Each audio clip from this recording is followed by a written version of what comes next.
Bismillahirrahmanirrahim. Elhamdülillahi Rabbil alemin. Və salatu və selamu ala Rasulina Muhammedin və ala alihi və sahbihi ecmain. Və ba'd. İlk növbədə qardaşlar, hamınızı salamlayıram. Esselamu aleykum və rahmetullahi və barakatuh. Allah həmd olsun, gözəl münasibət, xoş münasibət səbəbi ilə yığışmışıq bir yerə, cəm olmuşuq. Allah həmd olsun.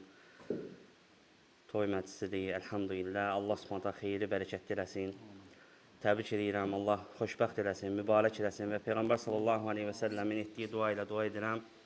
Barakallahu ləkə və barakə aleykə və cəmə beynəkümə fi xeyr. Allah mübarək eləsin, bərəkətli etsin və onların hər ikisinin xeyir üzərində cəm etsin. Amin. Allah subhanahu wa ta'ala istəyirik ki, Allah subhanahu wa ta'ala sevib, razı qaldığı ailələrdən olsunlar və onlara gözəl zürriyyət bəxş etsin. Allahümə amin. Və bundan sonra nəsiyyət olaraq qardaşlarımız nəsiyyət istəyir. Dəyərli qardaşlar, bilmək lazımdır ki, Allah subhanahu wa ta'ala və Rasulü Muhammed sallallahu aleyhi və səlləm elm öyrənməyi əmr edib. Yəni, hər kəsin üzərinə vacib olan elm vardır. Hansı ki, onu hər kəs öyrənməlidir. Yəni, elə bir üzr yoxdur ki, deyəsən ki, mənə elm vacib deyildir. Bəli, ola bilər, müəyyən elmlər var. Onu qəsəbədən, kənddən bir nəfər öyrənsə, misal, qisas elmidir, miras elmidir. Kimsə bunları qəsəbədən bir nəfər öyrənsə, digərlərinin boynundan düşür həmin elm. Amma yerdə elə elm var ki, misal, tohid elmi. La iləhə illallah öyrənmək. Bizdən nəyi tələb edir? Muhammedən Rasulullah şəhadəti bizdən nəyi tələb edir? Bunu öyrənmək hər bir müsəlmanın üzərinə vacibdir. Və elmin vacibliyinə Quran-ı Kərimdən Uca Rəbbimiz buyurur ki, وَقُلْ رَبِّ زِدْنِي عِلْمًا Deyəcəklər ki, ey Rəbbim, elmimi artır. Quran-ı Kərimdən ayələrdən və həmsinin digər ayədə Uca Rəbbimiz buyurur ki, قُلْ هَلْ يَسْتَوِ الَّذ۪ينَ يَعْلَمُونَ وَالَّذ۪ينَ لَا يَعْلَمُونَ heç bilənlərlə bilməyənlər, yəni elmlilərlə elmsizlər eyni ola bilərmi? Uca Rəbbimiz buyurur. Və həmçinin, hətta baxsan, zaten Allah subhanahu wa ta'ala öz qulun elm sayəsində uzatmışdır. Və onun öyrəndiyi elm sayəsində də Allah onu qəbirdə, bərzəxdə qoruyacaqdır. Və həmçinin həmin elm sayəsində Allah subhanahu wa ta'ala qiyamət günü qurtulanlardan edəcək. Elm sayəsində. Və elmli olanı Allah subhanahu wa ta'ala bu dünyada uca etmişdir. Necə ki, bilirik, alimlərin məqamı haqqında. Yəni, onlar hansı ki, səmada olan ulduzlar kimidirlər. İnsanlara yol göstərərlər. İnsanları aydınlığa çıxararlar zülmətlərdən. Elm belədir. Elm ilk növbət sənin özünə fayda verəcək. Ondan sonra sənin ətrafına. Əgər əməl etsən. Dəyərli qardaşlar, Muhammed sallallahu aleyhi və səlləmə verilmiş xislətlərdən, xəsaislərindən biri də odur ki, Allah Rəsulü Cəvamiyul Kəlim adlanır. Yəni, onun qısa kəlmələr söyləyərdi Muhammed sallallahu aleyhi və səlləm, lakin olduqca geniş bir mənanı əhatə edərdi söylədikləri. Misal olaraq, min xəsaisindən Allah Rəsulunun Peyğəmbər sallallahu aleyhi və səlləmə ki, mənə 5 şey verilmişdir ki, başqa heç bir Peyğəmbərə verilməyib. Ondan da biri odur ki, bir aylıq məsafədə düşmənin qəlbinə Allah mənə qarşı qorxu salırdı. Düşmən bir aylıq məsafədə Allah onun qəlbinə qorxu salırdı. Sahabələrin üzərinə gələndə, Peyğəmbər sallallahu əleyhi və səlləm üzərinə gələndə döyüşə. Bu xəsaisindəndir. Yəni Peyğəmbərin xislətlərindən də ona xasdır. Yalnız Muhammed sallallahu aleyhi və səlləmə verilir. Və həmçinin xəsaisdəndir ki, Cəvamiyul Kəlim. Qısa, kiçik bir kəlmə deyir Muhammed sallallahu aleyhi və səlləm, lakin böyük bir mənaları əhatə edir. Onlardan da biri elm haqqında olan zikridir Muhammed sallallahu aleyhi və səlləm. Subhanallah, hər gün sübh namazında Allah Rəsulü Rəbbindən istəyərdi, hər gün. Və bu bilirik, səhər zikirlərində var. Biz hər gün səhər zikirlərində Rəbbimizə dua edirik. Və etdiyi duada Allahdan 3 şeyi istəyirdi hər gün səhər. Onların birincisi elm idi. Subhanallah. Allah Resulü buyurur ki, Nəbi sallallahu aleyhi və səlləm kənə izə əsbəhə qal, Peyğəmbər sallallahu aleyhi və səlləm sabahladığı zaman deyərdi ki, Allahümmə inni əs'əlukə ilmən nəfiyə. Allahım, səndən faydalı elm istəyirəm. Və rizqan tayyibən, təmiz ruzi istəyirəm. Və əmələn mütəqabbələn, qəbul olunmuş bir əməl istəyirəm. Təsəvvürün, hər gün Allah Resulü sabahladığı zaman bu zikri oxuyardı və biz də səhər zikirlərimizi edirik, etməyənlərə də tövsiyə edirik ki, bu zikri tərk etməsinlər. Fikir verin, elm əhli deyir ki, Allah Resulü ruzidən əvvəl elmi istədi Rəbbindən. Necə elmi? Və biz elmi istəyərkən də diqqətli olma. Ya Rabbi, bizə faydalı elm vercinə. Bizə dünya və axirətimizdə fayda verəcək elm vercinə. Ya Rabbi, faydasız elmdən sənə sığınırıq. Hər gün istəyəcəyik. Allahümme ya Rabbi, bizi faydasız elmdən qoru. Faydasız elmdən nədir? Əməl etmədiyin elm. Hansı ki, öyrənmirsən, əməl etmirsən. O elmin sənə faydası yoxdur. Bilirsən, əməl etmirsən, fayda yoxdur. Danışırsan, danışdığına əməl etmirsən. Allaha sığınırıq bu şeydən. Faydası yoxdur.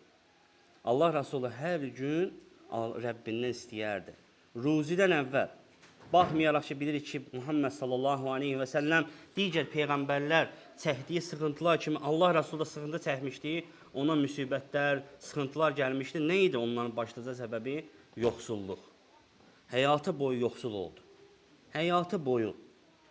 Doğulandan vəfat edilənə kimi yoxsul oldu. Bir çörəkdən doymadı, getdi Muhammed sallallahu aleyhi ve sellem.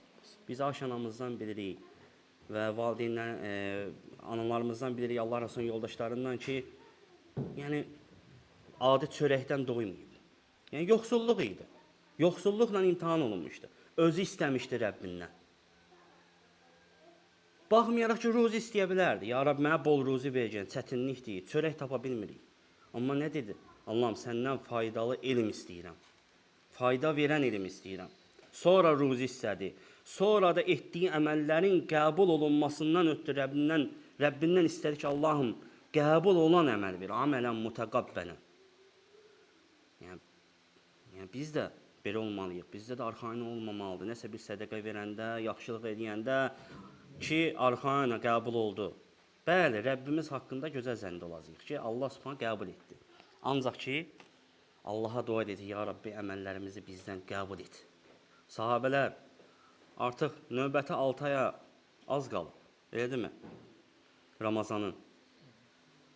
Sahabələr, Ramazan bitəndən 6 ay sonra ancaq Rəbbindən istəyərlər ki, ya Rabbi, əməllərimizi qəbul et. Ya Rabbi, Ramazan orucunu bizdən qəbul et. Sahabələr, qardaşlar, 6 ay sonra növbəti 6 ayda isə deyir, dua edəyərdik ki, ya Rabbi, bizi yenə Ramazana yetişdir. Allah bizi Ramazana yetişdirsin. Təsəvvür edin, sələf belə olub, sahabələr belə olub. Ona görə biz Quran və sünnəni, sələfimiz, yəni sahabəmiz, onun tələbələri tabeinlər, onların tələbələri ətba tabeinlər, onlar başa düşdüyü kimi başa düşməsək Quranı, onlar necə başa düşüblər bu ayəni? Yönəlməliyik. Görək, necə başa düşüblər? Biz də o cür başa düşək. Allah ərşin üzərində istiva elədi. Bunu necə başa düşüb sahabə? Biz də o cür başa düşəcəyik. Allah Subhanahu taala özündən yaraşan şəkildə ərşin üzərinə istiva edib. Ərşin üzərinə yüksəlib. Yoxsa başqa mənalar verməyəcəyik. Ay hakimiyyəti altına alıb, nə bilim, başqa nəsə məna verməyəcəyik. Batıl əhlinin verdiyi məna kimi. Baxmalıyıq, sahabə necə başa düşüb? Yüksəldi, elə yüksəldi. Vəssalam, ərşin üzərinə istiva etdi. Biz də o cür başa düşəcəyik. Vallahi əks halda Allah Subhanahu taala bizə verdiyi o elmin bizə faydası olmayacaq. Allahdan ona görə faydalı elm istəməliyik. Və Peyğəmbər sallallahu aleyhi ve sellem bilir ki, 40 yaşında peyğəmbərlik verildi ona. 63 il ömür yaşadı. Son, yəni 23 ilin peyğəmbərlik kimi keçirtdi, yəni peyğəmbər oldu. O 23 ilin 13 ilin Məkkədə oldu. Məkkədə ancaq təvhidə dəvət elədi. La ilahə illallah kəlməsinə, Allahdan başqa ibadətə haqqı çatan heç bir məbud yoxdur. Var ilahlar, ancaq haqları çatır, çatmır. Lat var, Uzza var, Mənət var, nə bilim nə qədər. Haqları çatır ibadət olunmağa, qurban kəsilməyə, səzdə edilməyə, nəzir verilməyə, qorxmağa ki, müsibət gələcək, nəsə edəcək mənə, balama. Yox, haqları çatmır. Buna yalnız haqqı çatan Allahdır. Allahın haqqı çatan bir ibadəti Allahdan qeyrisinə sərf etmək şirkdir. Qorxulmağa kimin haqqı çatır? Allahın. Təbii qorxu bildik. İlan var. Misal necə üç əsasın şərhində Şeyx Fövzan buyurur. İlandan qorxmaq bu təbii qorxudur, sancacaq deyə. Əqrəbdən qorxmaq təbii qorxudur, sancacaq deyə. Musa peyğəmbər onu öldürəcəklər deyə qorxub qaçdı. O qorxu təbii qorxudur. Təbii qorxuda necə ki insanlar ona qadirdir. Yəni öldürməyə, nəsə əziyyət verməyə. O şey insan qadirdir. O şey şirk deyil. Amma bir də var xavful ibadə. İbadət qorxusu. Nədir? Adam cahilliyi səbəbindən qorxur ki, övladına nəsə bir cinlərdən, hər hansısa biri şeytandan, nəsə bir şeytan, hər hansısa bir məxluq ona əziyyət verəcək, zərər verəcək, övladına nəsə eləyəcək, qorxusundan gedir, batil bir əməllər edir. Falsının yanına gedir, nə bilim, Allahdan qeyrisinə gedir, qurban kəsir ki, oğluma nəsə olmasın. Artıq qorxunu sən Allahla yanaşı başqasına tay tutdun. Bu da ibadət qorxusu alır. Xavful ibad adlanır. Bu da artıq böyük şirkdir. Biz bilirik ki, bizi qoruyan kimdir? Allah Subhanahu wa Taala. Bizim başımıza müsibət gələcəksə, hər hansısa bir əzab gələcəksə, o əzabı bizdən götürən yalnız Allahdır, uca Rəbbimizdir. Allahdan başqa ona heç kəs qadir deyildir. Sonra Allah Subhanahu wa Taala buyurur ki, "Ellezine ataynahumul kitabe yetluna." Kitab verdiyimiz kəslər onu yetluna layiqincə oxuyarlar. Tilavət edərlər, yəni verdiyimiz kitabı oxuyarlar. Haqqa tilavətihi, layiqincə yəni haqqı ilə oxuyarlar. Ulaika yu'minuna bih. Onlar o kitaba iman gətirənlərdir. Quranı yəni oxuyanlar. Onlar o kitaba iman gətirənlərdir. Və men yekfur bihi, kimlər də bunu inkar edərsə, fa ulaika humul xasirun. Məhz onlardır xüsrana uğrayanlar. Sonra bilmək lazımdır ki, qardaşlar, elmlərin biz danışırıq ki, Allah Subhanahu taala bizə elm öyrənməyi vacib buyurur. Və bu öyrəndiyimiz elmlə Allah Subhanahu taala bilək ki, bilməliyik ki, bizi şərəfləndirib. Bu elmlə Allah bizi ucaldacaq da. Və qardaşlar, elmlərin içərisində ən şərəfli olan elm vardır. Ondan şərəflisi yoxdur. O elmi öyrənməkdən şərəfli bir elm yoxdur. Bilirsiniz nədir? Quran-ı Kərimi öyrənmək və onu öyrətmək. Ondan şərəfli bir elm yoxdur. Ən üstünü, ən ucasıdır. Ən çox savabı olandır. Elə bir elmdir. Quran-ı Kərimi öyrənib və onu digər insanlara öyrətmək. Peyğəmbər sallallahu aleyhi və səlləm buna dəlil olaraq hədisdə buyurur ki, xayrukum, sizin ən xeyirliniz mən təalləməl Qur'an, Quranı öyrənən və alləməhu və onu başqasına öyrədəndir. Allah Rasulü nə buyurdu? Sizin ən xeyirliniz, xayrukum. Demək, biz Quranı öyrənib, oxumaqla və onu başqalarına öyrətməklə insanların ən xeyirlisi ola bilərik, qardaşlar. Yəni, müsəlmana yaraşmaz ki, Allahın ona göndərdiyi bir risaləti, Quranı oxumasın. Yaraşmaz yəni bu müsəlmana. Və Peyğəmbər sallallahu aleyhi və səlləm onu təbliğ üçün nə qədər əziyyət çəkib? Oxumağa bacarmırdı ilk nazil olan hətta ayə. İqra, oxu. İqra, Allah ilk nazil etdi, oxucuna. Allah Rasulü onun üçün əziyyət çəkdi, təbliğ elədi. O risalət çatsın, sahabələri əzbərlədirdi. 10 ayə əzbərlədirdi, əməl edirdilər, sonra növbəti 10 ayəyə keçirdi. Hətta sahabələr, zikirlər var ki, onları əzbərləyəndə, misal istixarə namazında olunan zikri. Nə deyir sahabə? Deyir ki, Allah onlardan razı olsun, Allah Rasulü bizə Quranı əzbərlətdiyi, öyrətdiyi kimi istixarəni öyrədirdi. İstixarə duası var, qardaşlar, onu tövsiyə edirəm. Kim ki bilmir, əzbərləsin. Quranı öyrətdiyi kimi öyrədərdi. Baxın, Allah Rasulü çünki Quranı onlara öyrədirdi, əzbərlədirdi. Çünki hamı onda Quranı əzbərləyirdi, yazmırdılar. Hamı əzbərləyib qoruyurdu başında. Və vallahi ki, yaraşmaz. Bizə yaraşmaz onu, yəni öyrənməyək. Çünki olduqca asan bir oxunması, öyrənilməsi asan olan bir dildir. Ərəb dili. Kim ki istəyir, Allah onu asanlaşdırır. Ərəb dilində olan əlifba dilin özündən də asandır. Dilin özündən də asandır. Allah Resulü deyir ki, hədisində Əl-Məhiru bil-Qur'ani mə'as-səfəratil kiramil bərara. Quran-ı Kərimi mahir, yəni gözəl şəkildə oxuyanın misalı Allahın hörmətli, itaətkar mələklərinə bərabərdir. Gözəl şəkildə Quranı oxuyan misalıdır, qardaşlar. Allahın kiramul bərara, hörmətli, Allaha ən hörmətli olan, itaətkar olan mələklərdir. Onlara bərabərdir, deyir. Sonra Allah Resulü buyurur ki, وَالَّذِي يَقْرَأُهُ يَتَعْتَعُ فِيهِ وَهُوَ عَلَيْهِ شَاقٌ لَهُ أَجْرَانِ. O kəs ki, oxumaqda kəkələyir, çətinlik çəkir.